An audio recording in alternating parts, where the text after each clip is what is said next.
Bismillahirrohmanirrohim. Assalamualaikum warahmatullahi wabarakatuh. Selamat pagi hadirin sekalian. Yang terhormat Ibu Nastiti Nufistasari, MPD selaku dosen pengampu mata kuliah Psikologi Pendidikan dan rekan-rekan kelas B yang saya selalu banggakan setiap harinya. Alhamdulillah kita dapat berkumpul di pagi hari ini dalam kegiatan presentasi kelompok yang dimana hari ini adalah bagian kelompok 6. Di sini kami akan menyampaikan materi mengenai teori-teori belajar. Namun sebelum itu, izinkan saya untuk memperkenalkan diri terlebih dahulu.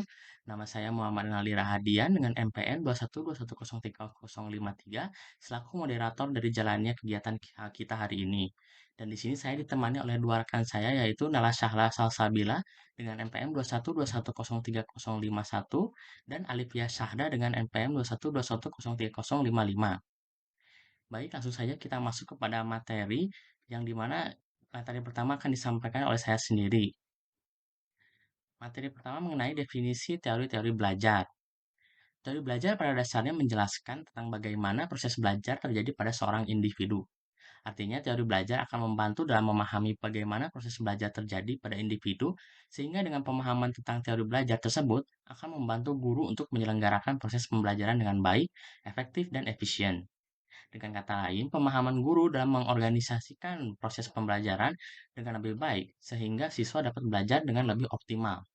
Dengan demikian, teori belajar dalam aplikasinya sering digunakan sebagai dasar pertimbangan untuk membantu siswa mencapai tujuan-tujuan pembelajaran. Bagian selanjutnya adalah macam-macam teori belajar. Yang pertama ada teori behavioristik. Teori behavioristik merupakan suatu teori yang dikemukakan oleh Gage, Gade, and Berliner tentang perubahan tingkah laku sebagai hasil dari pengalaman. Aliran ini menekankan pada terbentuknya perilaku yang tampak sebagai hasil belajar. Teori behavioristik dengan model hubungan stimulus responnya mendudukan orang yang belajar sebagai individu yang pasif, respon atau perilaku tertentu dengan menggunakan metode pelatihan atau pembiasaan semata. Munculnya perilaku akan semakin kuat bila diberikan penguatan dan akan menghilangkan bila dikenai hukuman.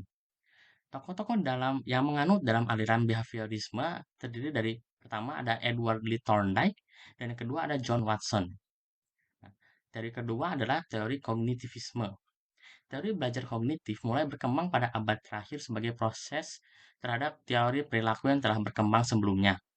Model kognitif ini memiliki perspektif bahwa peserta didik memproses informasi dan pelajaran melalui upayanya dalam mengorganisir, menyimpan, dan kemudian menemukan hubungan antara pengetahuan yang baru dengan pengetahuan yang telah ada.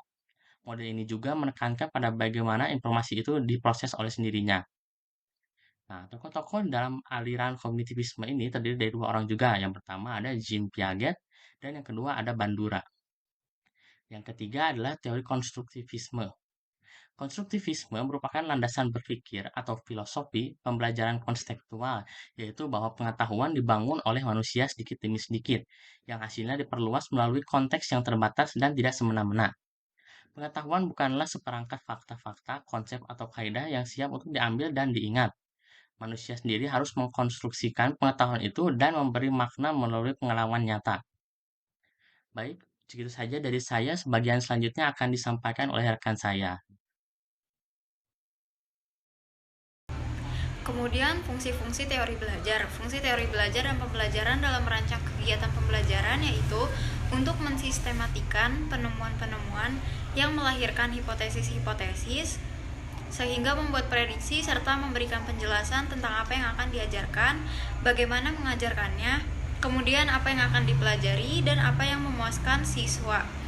Kemudian kegunaan teori belajar dan pembelajaran bagi guru adalah teknisi pengajaran yang berurusan dengan produk-produk pembelajaran. Kemudian terdapat 3 fungsi pembelajaran.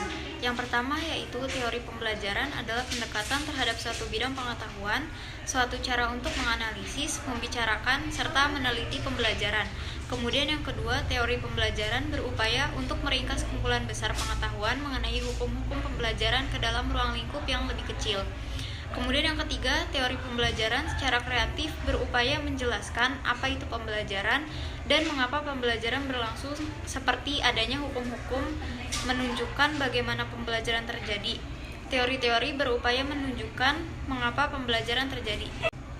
Selain itu, teori pembelajaran memiliki fungsi-fungsi yang lain, yaitu satu, membuat penemuan menjadi sistematis. Suatu teori dapat digunakan untuk membuat penemuan menjadi sistematis dan memberikan arti pada hal-hal yang kelihatannya tidak ada hubungannya. Kemudian yang kedua, melahirkan hipotesis. Suatu teori dapat melahirkan hipotesis, yaitu dengan cara penyampaian kepada peneliti letak jawaban atas pertanyaan dari suatu penelitian. Kemudian yang ketiga yaitu membuat prediksi. Suatu teori juga dapat membuat prediksi, yaitu dengan dapat memperkirakan sesuatu. Dan yang keempat yaitu memberikan penjelasan. Suatu teori dapat digunakan untuk memberikan penjelasan sesuatu. Fungsi teori dalam hal ini ialah untuk menjawab apa, mengapa, dan bagaimana sesuatu itu terjadi. Setiap kejadian dapat dijelaskan dengan teori selama penjelasan tersebut masuk akal, sehingga dengan adanya teori dapat menolong kita untuk menjawab pertanyaan apa yang kita ajarkan serta bagaimana mengajarkannya. Baik, di sini saya akan menjelaskan manfaat teori belajar. Belajar juga berfungsi sebagai alat untuk mempertahankan kehidupan manusia. Artinya, dengan ilmu dan teknologi hasil kelompok belajar, manusia tertindas itu juga dapat digunakan untuk membangun benteng pertahanan. Iptek juga dapat dipakai untuk membuat senjata penangkis agresi ke kelompok manusia tertentu yang mungkin bernafsu serakah. Kemudian menurut Rogers, yang terpenting dalam proses pembelajaran adalah pentingnya guru memperhatikan prinsip pendidikan dan pembelajaran, yaitu yang pertama, menjadi manusia berarti memiliki kekuatan yang wajar untuk belajar. Yang kedua, siswa akan mempelajari hal-hal yang bermakna bagi dirinya.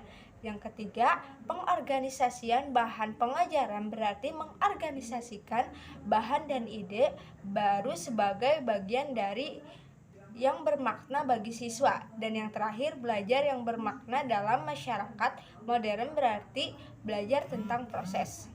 Sedangkan manfaat dari mempelajari teori belajar adalah dapat menimbulkan tingkah laku organisme dengan adanya hubungan antara stimulus atau rangsangan dengan respon yang dapat mempererat hubungan antara stimulus dan respon tersebut.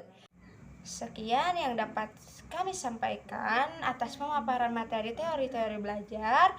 Mohon maaf bila ada kesalahan dan kekurangan dalam penyampaian materi. Selanjutnya yaitu dilakukan diskusi di WhatsApp group.